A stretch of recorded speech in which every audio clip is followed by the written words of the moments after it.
everyone, welcome to this video by DataSense. In programming, we take lot of things for granted in general while coding, and one of those things is sorting. So basically, just think before we begin this video. Have you ever thought that how does sorting actually happens? Because be it in SQL, be it in Python, or you take any programming language, you just mention, for example, in SQL, you just say that, okay, ascending, descending. In Python also, you just say reverse true or false, whatever, right? And you think, okay, sorting happened. But is it that easy? No. Technically, it is not that easy. It is a very interesting phenomena which is going on in the back end, and sorting has multiple methods. So if I have to tell you, in Python, there are at least 7 to 8 methods of sorting, and each method has its own specialization that each is used for a particular scenario only, right? So in this video, we will explore one of the most common sorting algorithm, that is called bubble sort algorithm. So this is I will say one of the initial type of algorithms, right, which we'll use mainly for smaller size data structures, but as we move forward, we will explore more difficult algorithms in sorting. So just before we begin, I just want to show you an implementation of a bubble sort algorithm through a graphic. So for example, if you see here, this is you see there are some charts, right? These charts are nothing, basically these are showing the size of a list. For example, this could be a size, which element in a list, this could be an element in a list, and they are just plotted in form of a column chart.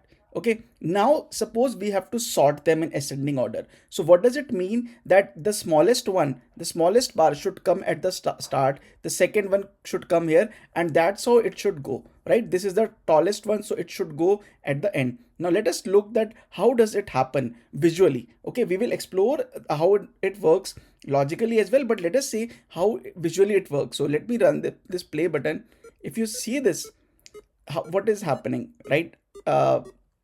It is a very interesting phenomena. You might not understand that what is going on in the back end, but if you see, very smoothly, very smartly, very efficiently, everything is sorted now.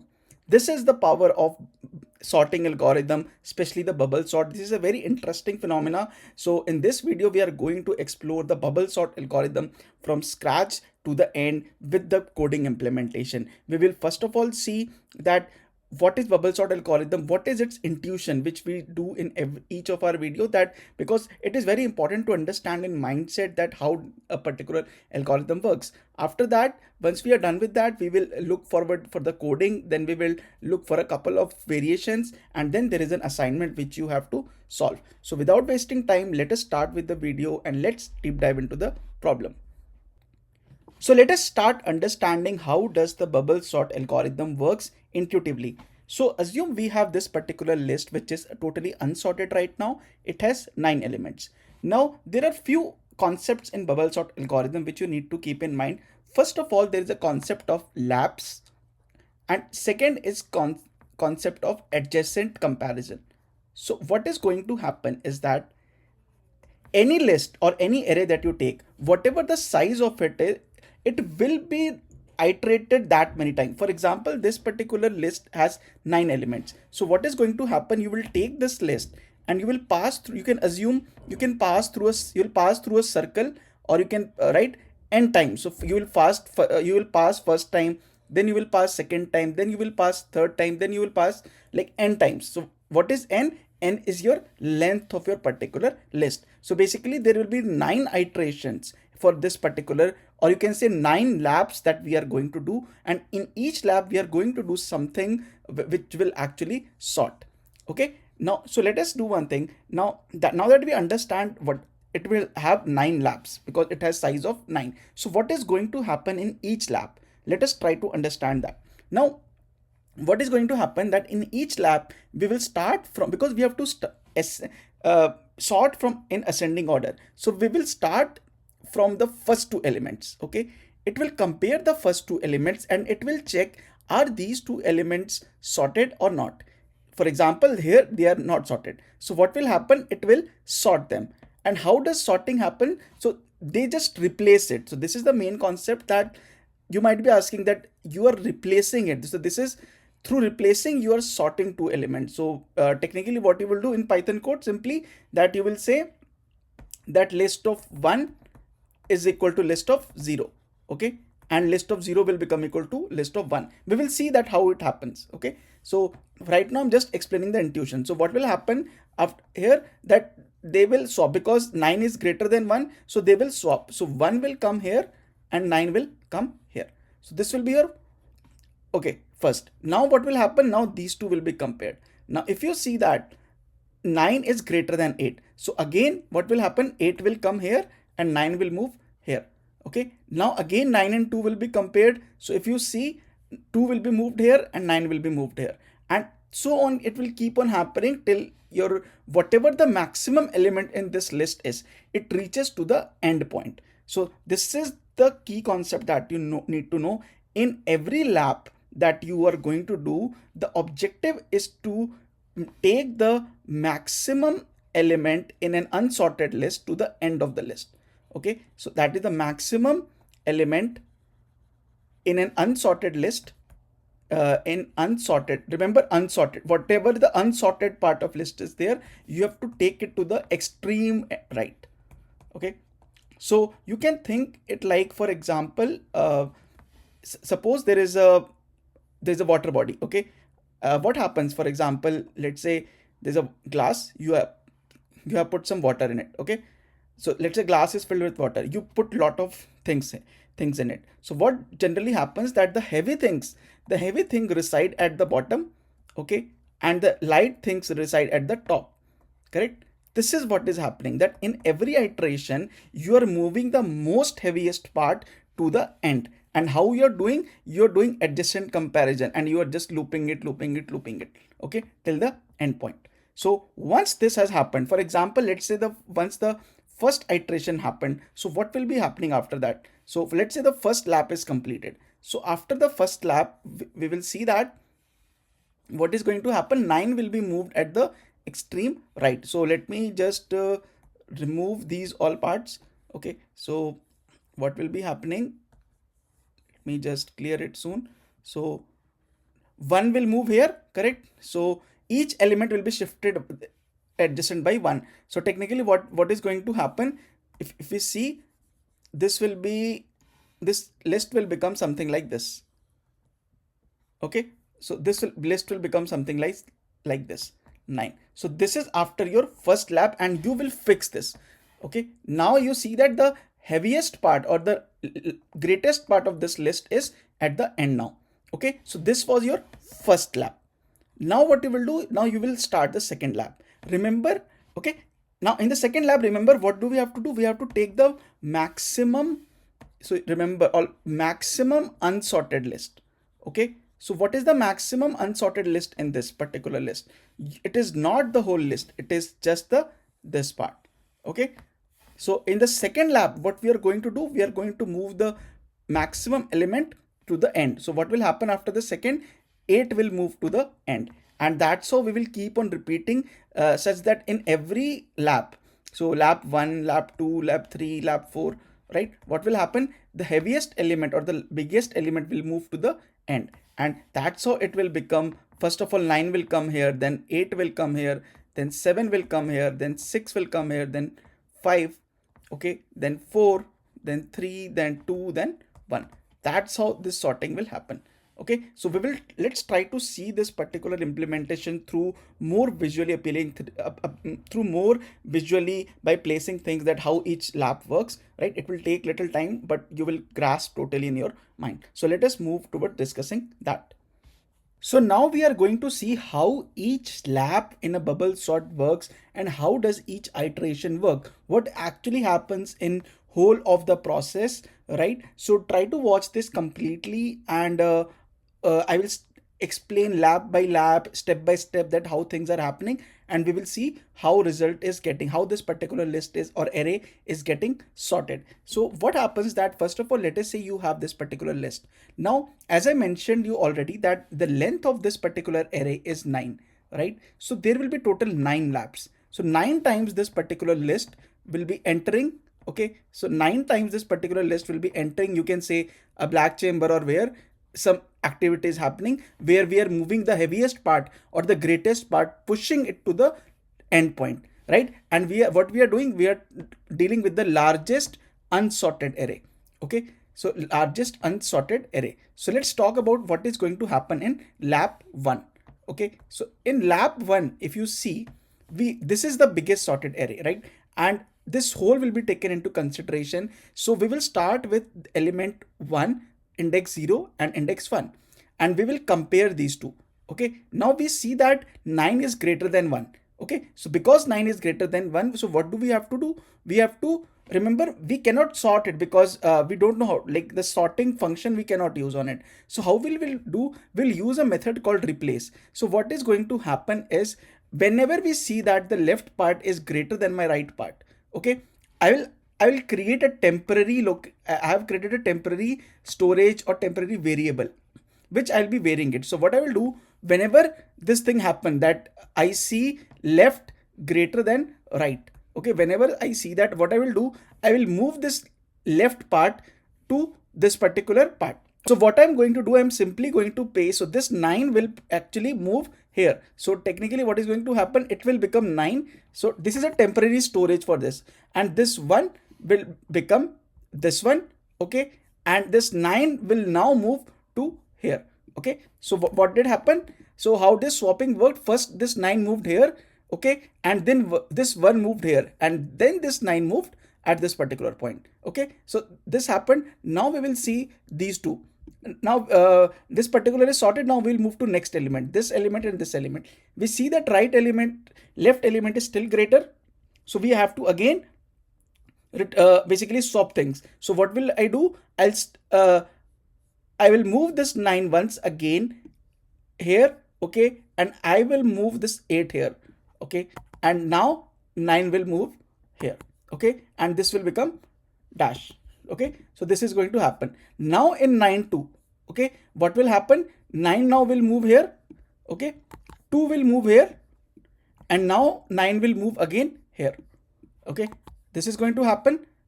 So similarly for these two, what will happen? It will become 7. If I just fasten a little bit, so 9 3, okay, then it will become 3, it will become 9, okay, then it will become 6, it will become 9.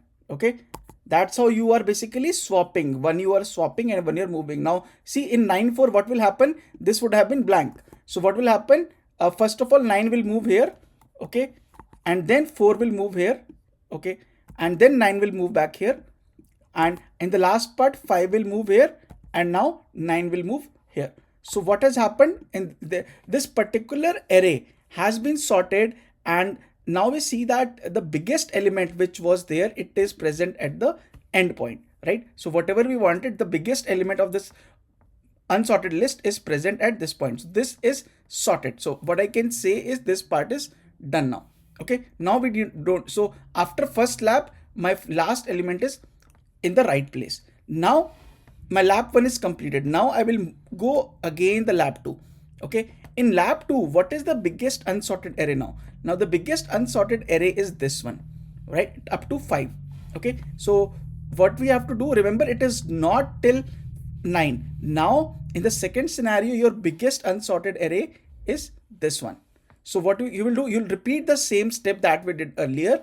So we will start with, so what is going to happen now, this 9 will become dash. Okay, now 1 and 8 will start with 1 and 8. We see that this is right, left is less than, so we don't need to do any swapping here. Now we move to the next one, 8 and 2. In 8 and 2 we see that 8 is greater, so what will happen? 8 will move here, okay, and 2 will move here, and now 8 will move back here. Now if I just fast forward, what is going to happen? Now this 8 7, this is greater than 7, so what will happen? It will become 7, it will become 8. Okay, this will become, now we'll compare 8 and 3. This will become 3, this will become 8. Okay, now 6 and 8, this will become 6, this will become 8. Okay, and now what is going to happen? 4 and 8, this will become 4, this will become 8, and now 8 and 5, this will become 5, and this will become 8. So now in the second lab, my next element is also sorted. So this part is also sorted, I can say. So after 2 laps, my 2 of the elements are sorted. Similarly, I will keep on repeating the steps. So now if I just fast forward everything, that what is going to happen now in the third step, if you see, this is your maximum unsorted array. So we will start with this 2, 1, 2 is fine, no change required. In 2, 7, no change required because 7 is greater. Now in 7, 3, we need a change, right? So 3 will come here, 7 will come here. Now in 6, 7, what will come? 6 will come here, and now this 7 will come. Okay, now in 4, 7, 4 will come and 7 will come. Okay, and now in 5, 7, 5 will come and 7 will come. So 3 laps have been completed. Now we will move to the fourth lap. In the fourth lap, what is going to happen? Again, we compare these two. This is good. This 2, this is good. 3, 6, this is good. Now 6, 4. So 4 will be here and 6 will move here. Okay, and now 5, 6. So what will happen? 5 will come here and 6 will move here. So I see that even this part is sorted now. Now I don't have any unsorted array left. Everything, like even if I take a sub array, let's say this one, or this one, everything is completely sorted now. And this is how this particular sorting has been done. So did you see this? Like, I really like this approach personally, because everything happens in like step by step. So far total 9 laps maximum are required to basically sort a list given the list, right? But here I think we were able to do in 1, 2, 3, 4 laps only, right? So this is this whole particular scenario, how this sorting algorithm works, and it goes in every lap. We compare 2 elements and then we do this moving, like swapping. So first we move it here, then we move it here, and that's how this particular sorting works. And this is the basic intuition behind bubble sort intuition. I hope you understand this. Now what we'll do, we'll try to visualize this through one more method. So we have this particular website where we can actually visualize things. So let's say, so our array size was 9 elements, right? And array layout was array, not a bar. And let's type down all the elements that we had. So we had 9, and we had 1, and then we had 8, and then we had 2, then we had 7, then we had 3, then we had 6, then we had 4, then we had 5. So the total 3, 4, total 9 elements were there, right? Now we will see, try to see how this particular visualization, how this bubble sort works once again, right? We just saw that how each thing is happening. Now we will see visualization once again. Now when I run it, so if you see that we are starting the bubble sort, this is the index, right? And this is my first lap. So presently this is my maximum unsorted array. So what I will do, I will run this. So for each pass, we will move left to right, swapping adjacent elements as needed. As each pass moves the next largest element into its final position. Basically, it will move for any unsorted element, for any unsorted array, it will move the largest part to the end. So let us see the visualization. Let's say we are starting pass 0. So generally pass or you lap, it is indexed from 0. Okay, so we're starting 0 for each element moving through the list. Now first what will happen, 9 and 1 will be compared. Okay, now because 9 was greater than, so these particular thing swapped. Okay, after this 9 and 8 will be compared. So now in 9 and 8 what will happen, 9 and 8 will be swapped. Okay, similarly if you see 2, 9, this is particular getting swapped, and 9 is, if you see, 9 is moving towards the end, and in the end if you see, 9 has moved towards the end. So first pass has been completed and my biggest element has moved to the end. So done this pass, the last element proceeded is now in its final position. Now we'll move to the next pass, that is start pass 1. So index is 1, technically it is pass 2. So similarly we'll start comparing, right? So it will work like this. If you see, I'm clicking again and again. If you see, it is going, and 4, 8, and now 8 has moved to the last position.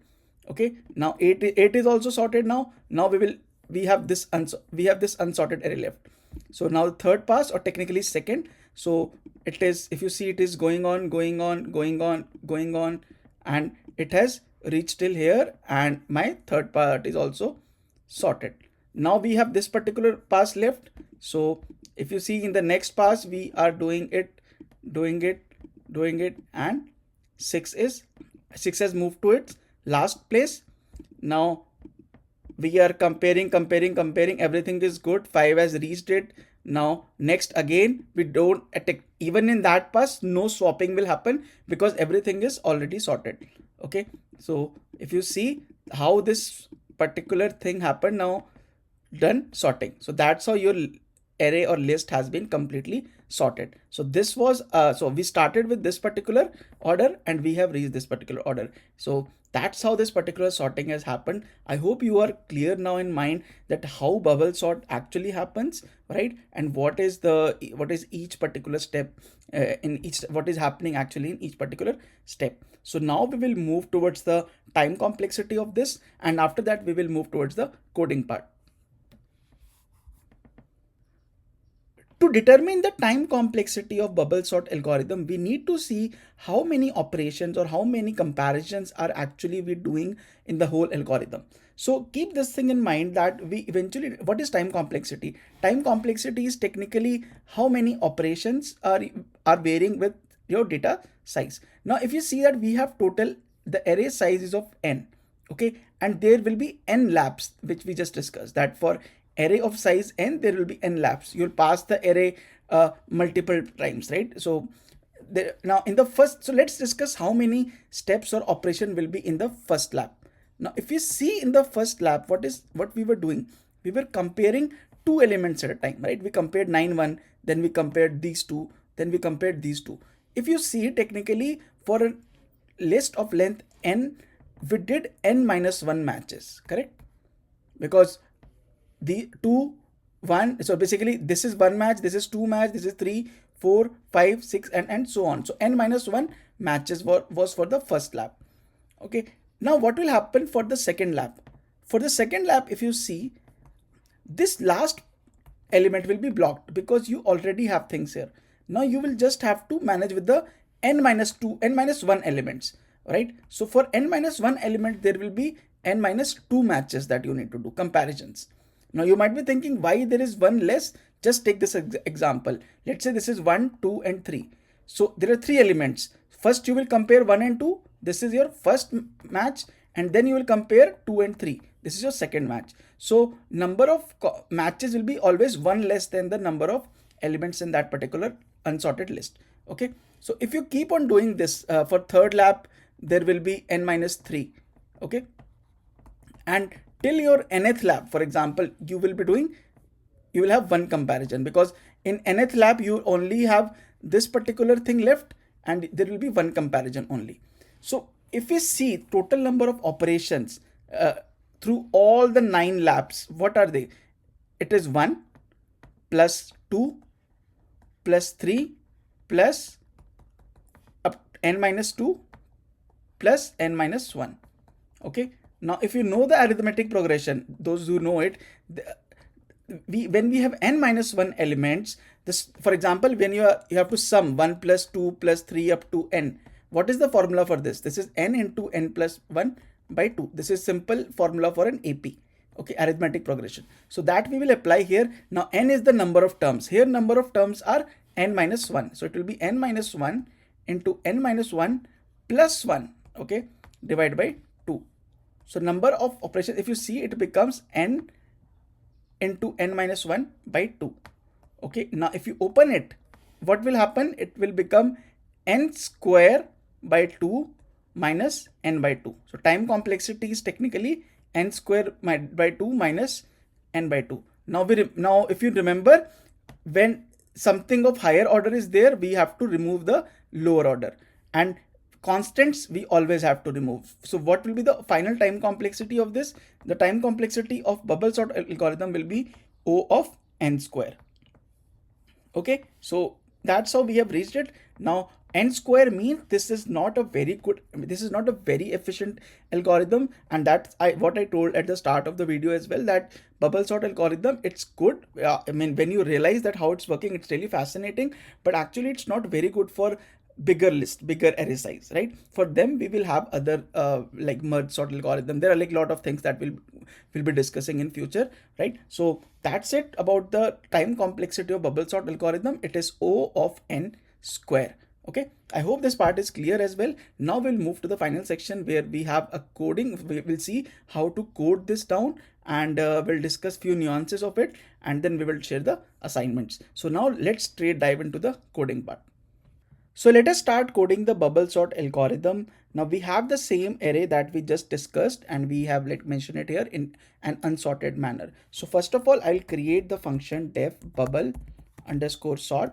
Okay, and what is the input to this? We have only one input this time because we don't have any target, just like in other questions. So we will simply do nums. Okay, now we have to, first of all, before, just like other question, let's write down the steps that we need to do. The step one is, first of all, we know that depending upon what is the size of num, because the size of nums will determine your number of passes or number of laps that you are going to do, right? So first of all, calculate the length of array, which will be equal to number of passes. You can call it number of passes, or you can call it number of laps.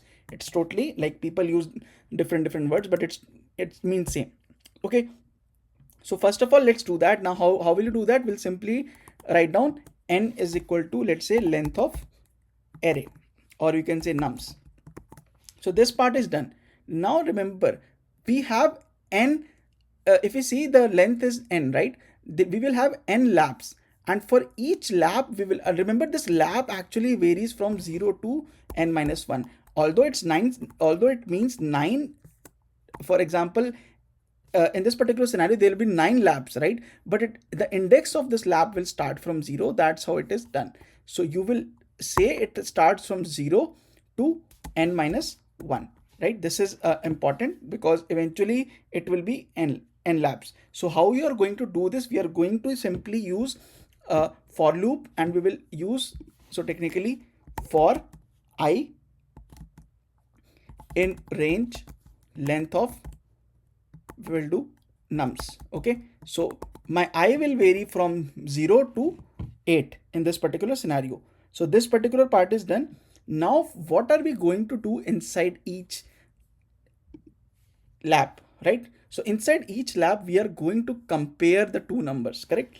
So we'll compare this, we'll compare this, we'll compare this, and that's how we are going to do. So how you are going to do technically, remember, we are comparing two numbers. So the question that I ask you, do I need to have two more variables, j and k, or will one variable work for it? So just pause the video and think a little bit. Can I compare these two elements, adjacent elements, with two different variables, or one variable will be sufficient? So the answer to this will be that one variable will be sufficient, because what we have to do technically, nums, we have to compare nums of j. For example, let's say j is the index, with nums of j plus 1, right? We are comparing a number this with the next number. So j will be the previous number, j plus 1 will be the next number. So we don't need two indexes. Now the question comes, where will this j vary from for each? Like, let's say j, we know that j will start from here, right? J will start from here and it will vary.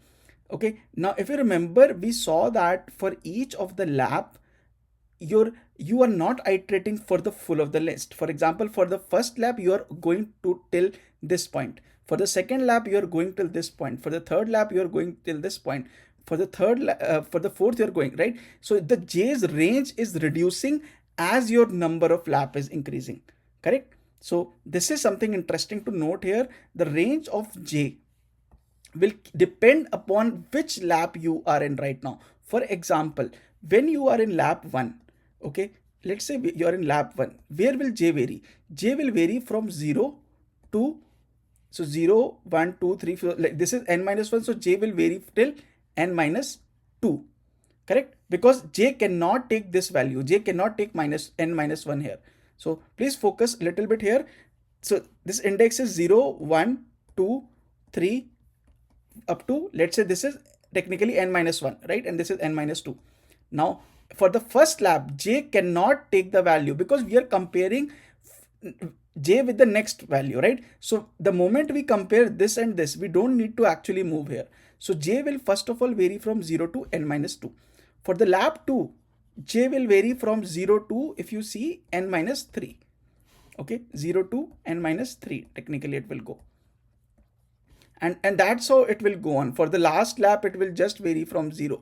Okay, so how to generalize this? So how will actually j is varying? So let me write it down. Let me show you how j is varying inside this particular. So j will technically vary, if you see, from 0 to n minus 1 minus j. So what is happening is j starting from 0, okay, to n minus 1, which was this point technically, right, minus your I is what depends in which particular lap you are right now. Okay, so if I just sum this down, so let's see, when we are in the first lap, when I is equal to 1, j will vary from 0 to n, so n minus 1 minus 1, so 0 to n minus 2, correct? And what is n minus 2? Till this particular point. And that's what we just saw, right, for the first scenario. When for the second iteration, j will only go till here, correct? So it will be it should be n minus 3. So if we see, n minus 1 minus j value will be, I value will be 2. So it will be n minus 3. So this is n minus 3. So this is how your second thing, that the step 2 is to create the inner loop, okay, inner loop, and create range for j. Okay, now this is the only difficult part to understand in this question, that why it is n minus 1 minus j. Rest all is totally easy. So after this, what we are going to do for each lap, we have to create for j in range. Now it will be, j will start from 0 and it will go till, so n minus 1 minus I. Okay, I was this particular point. So this will vary from this particular point. Okay, now once we have done this, now what do we need to do? If you remember that, so you will be comparing j with the next element. Okay, so that's what we need to do in this particular code. So if your nums of j, now remember, when we are going to swap, if my left element is greater than my right element, then only I'm going to swap. So what I'm going to write down in the code, if nums of j is greater than nums of j plus 1, correct? If this is the scenario, then I have to swap something. So what will I swap? How will I swap this? So the swapping will work like this, that nums of your j, okay, and nums of your j plus 1, okay, this will be, now what will your nums of j become? We have to do this parallelly. You cannot write it after it. So because these things are happening parallelly, just like I showed you how we are creating a temporary value, we are moving there, then we are moving in that cycle. So nums of j will become equal to nums of j plus 1, okay, and your nums of j plus 1 become nums of j. Okay, that's how this sorting will work, and this is it. That's all you need to do. In the end, you just need to return your value. Your value is, remember, nums. You are simply sorting your array, so you will return nums. And that's all the coding is about. So at the first, we created step 1. We created how many steps are required, how many laps, this is that part, and how your j is varying. This is something important to know. After that, it's pretty easy. Now I will simply run this. Okay, so let me run this part. Now let's call this function bubble underscore sort after part nums. Okay, so now let me run this. So if we see, if I run, I have got the sorted list. So this is how the code is. Very, very simple. It just, how many lines? 1, 2, 3, 4, 5 lines of code, right? Just 5 lines of code. You just need to build the intuition in your mind, and that's how you will be done with it. So I hope you understand this particular part. So now I would like to add one more thing to this particular topic, is that in the coding, is that if you remember, we had this particular array, right? When we were sorting, we generally, remember, we mentioned in the code that we will have 9 laps. But if you remember, we were able to sort the whole code, whole list, whole array basically in 3 or 4 labs only. Rest all the labs we just did like were useless. For example, let me run this once again. Let me show you. So when we ran this, right? So this was the array. Okay, initially if you remember, yes, all this swapping was happening till your element was, for example, 9 is moving till the end. Okay, and similarly now what will happen, now 8 will move from this particular point to end point, right? This particular part happened. Now what will happen, now your 7 will move from this to this point. Now start noticing what is going to happen after this. So if you see, now your just your 6 is not in the right place. The moment you shift your 6, for example, let's say we compare 2 3 6 4. Okay, now when your 6 is moved here, we have completed 59 comparisons, but total were 83. But after 59 comparisons, my list is already sorted. But still in the code we are comparing again and again, even though this particular list is still sorted, but we are like wasting our number of operations, right? So I wanted to tell you that there is a way we can reduce this, that we actually stop coding, we stop comparing the moment our total list gets sorted. So that is what I'm going to add in the particular code that we just discussed here. So let's just try to follow that. So what we are going to do, that for every I will say lab, we are going to set something, a flag swap, okay, equal to false. So what does it mean? It means that before this particular before any particular lab has started, there is no swapping. Now in that particular lab, if there is any swapping, I will make that particular element as true. Okay, so at the end of the lab, if the value of swap is true, it means okay, it is fine, it will run. But if at the end of any lab the value of swap remains false, it means that no swapping was done. It means your array is already sorted and there is no point going beyond it. Okay, so this is what we are going to implement here. So we put a swapped equal to false at start. Okay, and what we do, the moment we see that there is for example, okay, so this particular thing is this, yes. So if nums of j is greater than this particular part is right. So the moment we do any swap, we will add a value of swap equal to true. Okay, so true. So what does it mean actually? So let me just create diagram. So for example, for lab 1, okay, for lab 1 we set the value at false initially. Okay, but we see that there was a swap required. So what it value turned out to be true. Okay, it means that the list in lab 1 array was unsorted. In lab 2, I'm still again I will reset it to false, then again it went to true.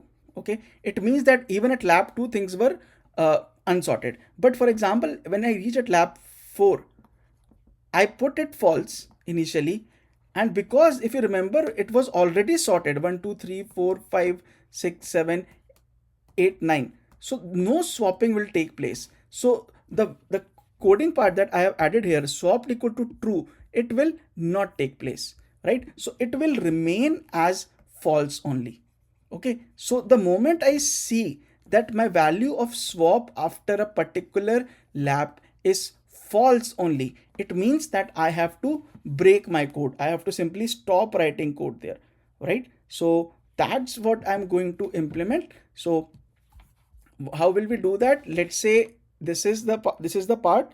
So we will simply do here so not here, we can true. So we'll write down if not swapped. If not swapped. So what does it mean? If swapped is equal to false. Okay, so you can simply do if swapped equal to false, or if swapped equal to false, or you can say if not swapped. So it all both mean same only, if not swapped. So what we are going to do after this, we are going to break the code. Okay, so we will stop this. Now this is just an addition step to optimize your code. Remember, even if you don't do it, it's fine, but you can still optimize your code like this. So now if I run the code, I see that I'm still getting, for example, now let's change the array. For example, let me add 101, 90, and let's say 43. Okay, now when I will run this, okay, my array is sorted once again. So this is the explanation of why this particular break was required, this swapped equal to true was required. Okay, so that was the explanation on bubble sort. I hope you understood the whole explanation. This is a new kind of algorithm for you, but I've tried to explain visually as well and through code as well. So try to understand, take a pen and paper, always try to visualize things on your own as well. You will understand it. Okay, so now after this, what you have to do, you have simply this particular assignment which I have shared. So this PDF file will, this like Python file workbook will be shared. You have total 5 questions in your assignment. So that's it from me in this particular video. I hope that you enjoyed it, but if you still don't understand anything, you can simply comment down below the video, or you can reach out to me. So I will see you in the next video with a new algorithm. Till then, take care and keep learning.